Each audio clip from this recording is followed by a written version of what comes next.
Bonjour Adrien, Bonjour François. tu vas bien? Ouais, très bien. Bon, écoute, j'ai des petites questions pour toi aujourd'hui. On va rentrer directement dans le vif du sujet. Vous avez communiqué récemment sur la barre symbolique des 10 millions de revenus d'ARR récurrents, donc de revenus récurrents. Quelles sont les clés d'un tel succès? Parce que 10 millions en 25 mois, le lancement c'était il y a un petit peu plus de 2 ans. C'est quand même un beau succès. Est-ce que tu peux m'en revenir sur ce chiffre? Merci beaucoup. Déjà, il y a une première chose, c'est que sur ta question, c'est oui, on a fait 10 millions en un peu moins de 2 ans là. On en reste sur un marché où le top 10 de nos concurrents, ils font tous au moins 1 milliard de revenus annuels. Donc on mesure ça de manière très très humble et on a encore un gros chemin à parcourir. Ensuite, sur les choses qui ont bien marché sur ces 2 premières années, on pense que la première chose, c'est de porter une vraie attention aux résultats de manière chiffrée. Donc, c'est-à-dire que chaque équipe va avoir des résultats, des objectifs chiffrés, mesurables. Et après, on se rend responsable des atteintes des objectifs sur une base mensuelle et sans chercher d'excuses, en essayant toujours de s'améliorer. C'est une chose qui est importante, de regarder froidement les choses.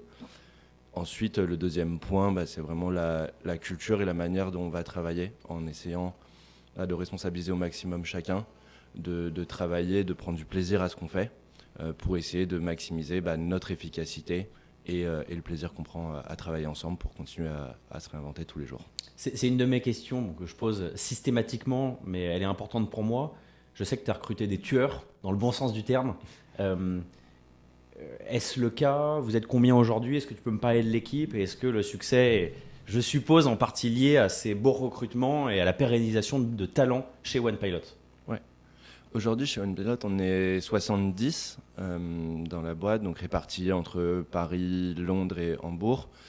Et l'une des choses les plus importantes qu'on remarque souvent, c'est que, tu vois, dans les 5 premiers qui ont fondé la boîte, on a Kenza qui est du coup HR, donc responsable ressources humaines. Et ça, c'est pas toutes les boîtes qui vont avoir un HR dans les 5 premières personnes. Nous, c'est quelque chose qui n'est pas arrivé par hasard. C'est-à-dire qu'on pense que c'est extrêmement important de construire des vrais process d'entretien, des vrais process de screening des gens, de formation, et après de suivre les gens et de veiller à ce que toute cette culture, en fait, elle soit prégnante au quotidien, dans les recrutements, mais aussi dans le suivi des gens. Et c'est quelque chose, on pense, je ne sais pas si on le fait bien, mais en tout cas, on porte une attention extrême à ça.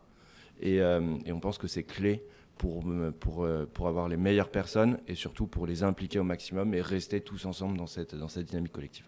Alors, pour les garder motivés, il y a évidemment la culture, le produit dont tu parles, le marché, la dynamique, l'attraction. Ouais. Mais il y a surtout, en partie l'ambition. Est-ce que tu peux nous redire un mot sur ta vision et l'ambition que tu portes? Au-delà des chiffres, vraiment comprendre où est-ce que vous voulez aller chez OnePilot. Au-delà des chiffres, pour OnePilot, on est là pour créer un leader sur le marché de l'externalisation du support client. Et donc pour redéfinir un peu cette catégorie qui aujourd'hui est encore très humaine, très manuelle. Et on veut créer un leader à la fois humain parce que ça reste le cœur de notre métier, mais aussi technologique en améliorant vraiment tous les process, toute la manière dont fonctionne cette industrie au quotidien. On a envie de l'améliorer grâce à la tech et ainsi créer un leader sur ce marché. Ça passe, donc il y a cette vision un peu de construire ce catégorie leader, cette boîte qui va redéfinir la manière dont fonctionne l'externalisation du support client, qui va devenir une référence sur ce marché. Et il y a aussi une vision, une ambition de construire une culture d'entreprise aussi où justement les gens aient du plaisir à venir le matin, apprennent des choses et qu'à la fin de leur aventure chez OnePilot, qui soit la plus longue possible, mais qu'après ils regardent ça en se disant que c'était une réussite, quoi. Et ça, c'est cette double ambition. Les deux sont aussi importants pour nous et on pense que les deux se nourrissent l'un l'autre et c'est comme ça qu'on va y arriver. Est-ce que pour ceux qui ne connaissent pas OnePilot, moi je dis OnePilot, OnePilot, je vais me faire engueuler, c'est OnePilot. OnePilot. C'est OnePilot, pardon. Est-ce que tu peux faire un petit exercice, un petit jeu, en moins de 40 secondes, me faire l'elevator pitch commercial? Imaginons que je sois un client ou un prospect clé pour vous et que je dispose de 40 secondes. En 40 secondes, pourquoi OnePilot est une solution intéressante et pertinente? 40 secondes. En 40 secondes. C'était Ok. une minute tout à l'heure dans le brief, c'est 40 secondes maintenant. Allez, c'est parti. Chez OnePilot, on fournit à des marques, principalement des e-commerçants, mais tout type de marques, à la fois des agents de support client disponibles 24/7 et une technologie qui va rendre leur travail beaucoup plus simple, beaucoup plus efficace.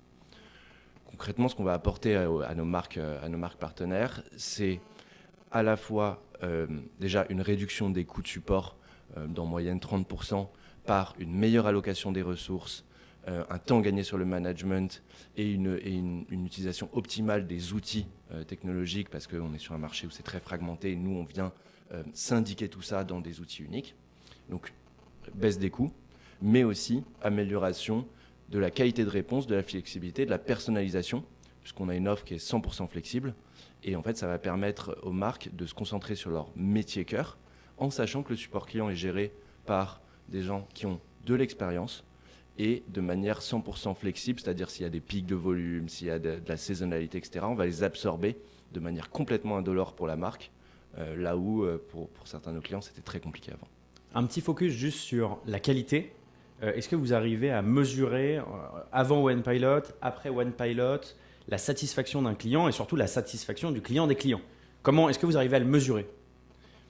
Il y a plein de KPI pour mesurer la satisfaction dans l'industrie. Le plus répandu, ça reste quand même le taux de satisfaction du client, c'est-à-dire le déclaratif du client. Il y a 2 facteurs qui influent là-dessus et on joue sur les 2. 1, temps de réponse, 2, qualité de la réponse. C'est-à-dire que si vous répondez vite, y compris nous on répond de 7h à 1h du matin, de 7h du matin à 1h du matin tous les jours, donc même le dimanche, etc. Et on répond en moins de 15 minutes. Si vous répondez vite à toute heure, déjà vous avez gagné la moitié de la bataille. Mais ça ne sert à rien si vous répondez mal. Donc on fait baisser les coûts. En général, on ramène cette durée avant première réponse en dessous de 15 minutes ou a fortiori en dessous d'1 heure de manière obligatoire. Et ensuite, on va jouer sur donc ça a un effet immédiat sur le niveau de satisfaction. Et ensuite, on va jouer sur la qualité de la réponse. Et là, c'est tous nos outils propriétaires qui vont permettre de suggérer des réponses basées sur les interactions précédentes, basées sur les informations qu'on a dans le back-office, etc., pour fournir toujours une réponse pertinente et personnalisée. Parce qu'il y a quand même un humain qui va vérifier, qui va personnaliser ce que nos outils lui suggèrent. Très clair. Parlons désormais, sans transition, de levée de fonds. Je veux couvrir un certain nombre de sujets. C'est un exercice que tu connais. Est-ce que tu peux nous dire concrètement s'il a été difficile de lever des fonds, déjà dans un premier temps, et ensuite on parlera de la prochaine étape. Okay. Est-ce que ça a été difficile de lever des fonds? Rappelle-nous peut-être historiquement vos différentes levées. Alors on a lancé OnePilot il y a 2 ans avec une première levée en amorçage c'était 2 millions d'euros. Auprès de GFC. Ça, c'était au tout début. Donc, on faisait pratiquement pas de chiffres, mais c'est déjà beaucoup de chiffres par rapport à ce qu'on voit de par ailleurs. Et ensuite, on a levé 15 millions d'euros, du coup, il y a 1 an, en mai 2022, auprès de Cap Horn notamment. Ça a été difficile, oui et non. C'est-à-dire que c'est des processus qui sont toujours où il y a une forte part d'incertitude. Et donc, ça demande du temps, de la concentration. Et il y a une certaine incertitude qui fait que c'est jamais gagné d'avance. Après, ça a été relativement vite. Donc ça a été intense mais rapide parce qu'on a toujours eu cette culture de documenter nos chiffres, d'être assez transparent sur nos chiffres, même en interne au niveau de l'équipe. Donc toute la documentation pré-levée de fonds qui est extrêmement importante était déjà disponible.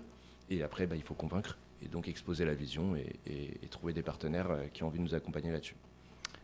Du coup, la prochaine étape, parce que tu as déjà levé 2 fois, un seed, une série A, peu importe les termes d'ailleurs, la prochaine étape, est-ce que tu peux nous en dire plus? Est-ce qu'il y en a une déjà? Capitalistiquement parlant? Ouais, capitalistiquement parlant, aujourd'hui, on est dans une situation où on a beaucoup de chance puisque on a, pas un secret, mais on a quasiment rien utilisé de notre levée de fonds dans le sens où on a des métriques économiques qu'on suit de très près qui sont très proches de la rentabilité et donc on pousse là-dessus. C'est notre première, une des choses qu'on poursuit avant de faire une course à lever plus d'argent, sachant qu'on a une situation qui est très confortable.